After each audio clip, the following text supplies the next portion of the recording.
Hi Capricorn, welcome to Higher Source Tarot for a tarot reading for all Capricorn, Sun, Moon, Rising, and Venus. Thank you to all of you for your support of the channel. I love you. I love the tarot. I think of you every day. I send you my warmest energy, and we are connected at this point. We are interwoven energies, and if you're new here, welcome to you. I post new readings every Friday, then again on Monday. So if a reading doesn't resonate, just come back in a couple of days. Don't ever try to force it. I do a different style of reading every Monday. So recently I posted a 4-month predictive reading for the months of September, October, November, December. If you haven't seen that one, that would be a good one to check out. And if you like tarot, you like the channel, I would love to invite you to subscribe to Higher Source Tarot.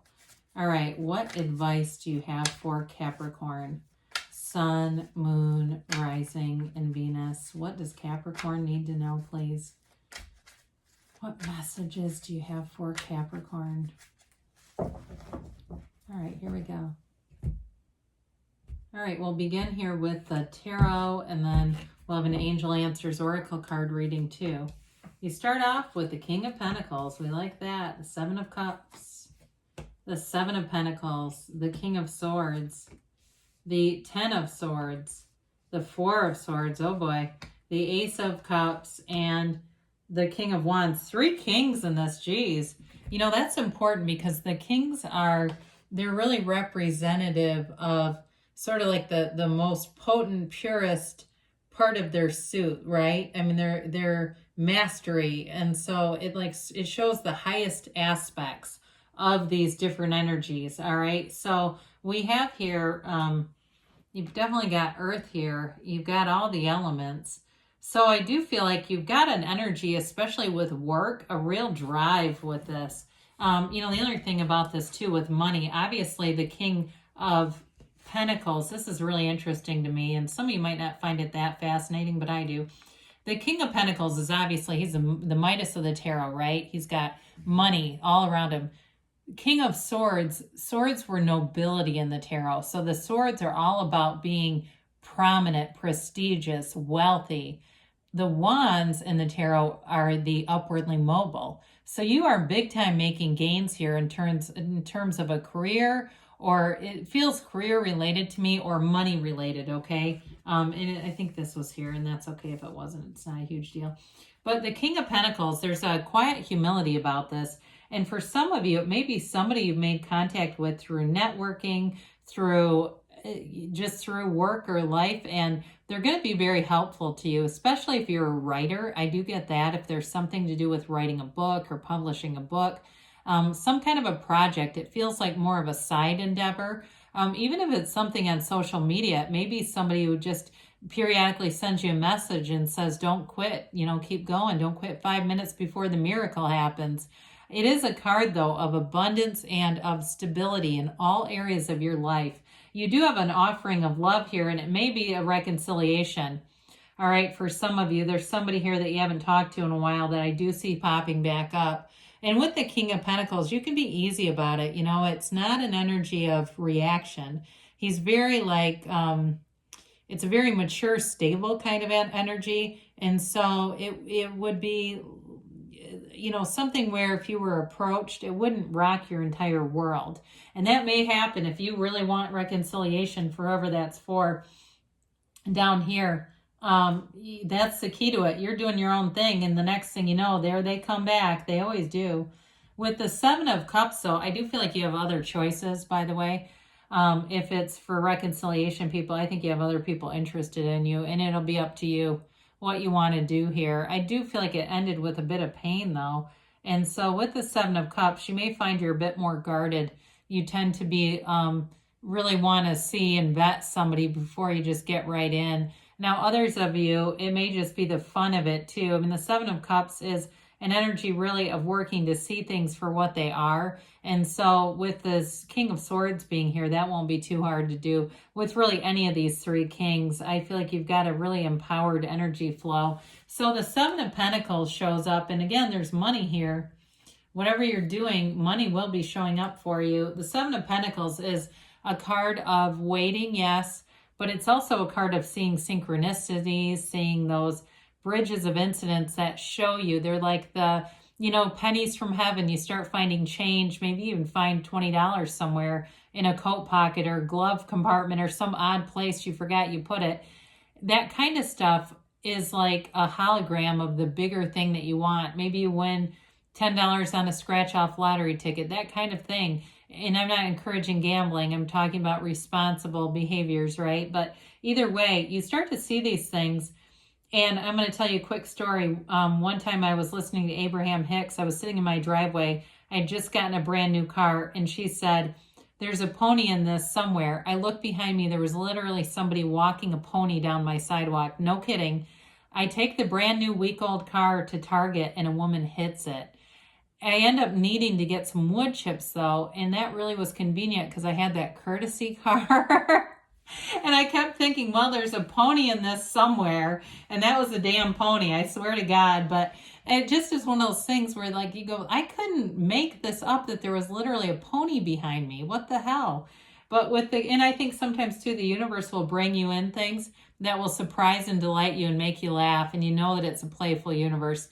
All right, with the King of Swords though, he's a lot more focused. It's setting goals and crushing them. With this, nothing will stop you. If you have a goal about money, you're getting it. I also think though, for dating purposes, some of you are going to be prone to scrutinizing people. He will not be screwed around with. It just is that kind of energy, very straightforward, direct energy. Doesn't like to play games. It could possibly be somebody you're attracting to who will be very integrous. I mean, this is, in terms of a partner, it's not the most maybe flexible kind of personality, but it is somebody that you can trust. This is not a backstabber. And so with this, I do feel like it has to do with really wanting that integrity, wanting that trust in a relationship, and you're attracting it. So the 10 of Swords comes in, and it's the end of a cycle. There's something you've had to get over with the 4 of Swords being here too. The 10 of Swords energy depicts a lot of pain, and it also tells you something has ended. So again, it may have been a relationship that's ended, and it could be something new, but I feel like, again, you've got this sort of investigative energy going on around you, or it could be this person coming back, all right? I just get both ways. But with the 10 of Swords, it's like your greatest comeback. You know, you get up from this, and you learn a lot. You have wisdom beyond what you had before.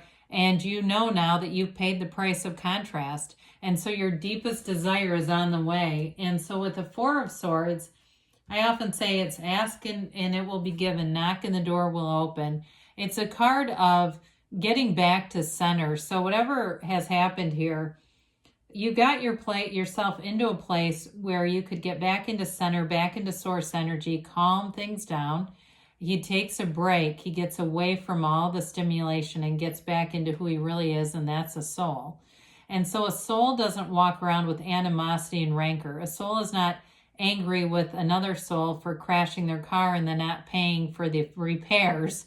It doesn't work like that. It really gets you back into a place where you manifest positive things. It manifesting with ease too, because you don't have all that noisy stuff going on in your mind. So the Ace of Cups is a nice little change of pace here from all these powerful kings.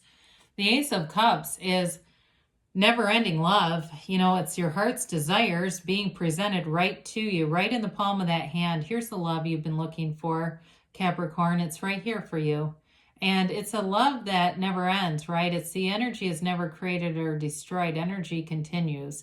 Energy just is. And so when we think about manifesting, especially people, we know there's billions of people here.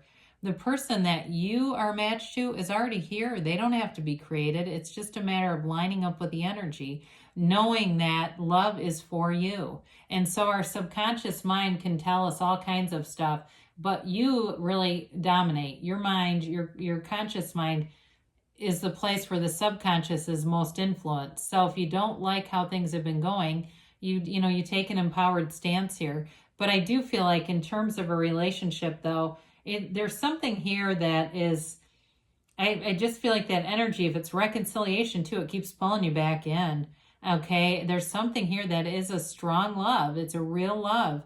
and it grows. And so I know that sometimes we can be very gun shy of a person if they've hurt us. But I do, again, this energy it's sincere. There's a sincerity about that. So with the King of Wands here, he's very charismatic, real go-getter. Nothing slows you down here. With the King of Pentacles, King of Swords, King of Wands, he takes the action. So the King of Swords has the great ideas, but he kind of sits back and, delegates. The King of Wands isn't afraid to get right in there and get dirty. The King of Wands also, it can be a very popular energy, very charismatic, like I said. So you may find that you attract people around you. They want you to be their committee head, their leader of something. If you're at a crowded place, maybe they've got a queue, they always want to send you up to ask where you are in the queue. It's that kind of thing. And it feels like you don't mind doing it. It's just an energy, though, of taking action and being in an empowered place where you don't hold back either. So you've got kind of not explosive. I don't mean that in a bad way. It is explosive, though. I mean it in a good way. It's kind of like that way of empowered, taking action, and getting things to happen. You get results with these kings. The kings are always triumphant and victorious. And so they're trying to tell you that whatever happened that was painful, your soul will always be victorious. Your soul always succeeds. And so they want you to feel like move forward, especially if there have been some challenges here. And new opportunities are always here. They're always around us.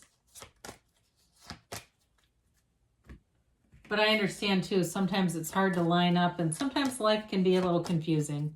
We don't always know exactly what we want, and we change quickly.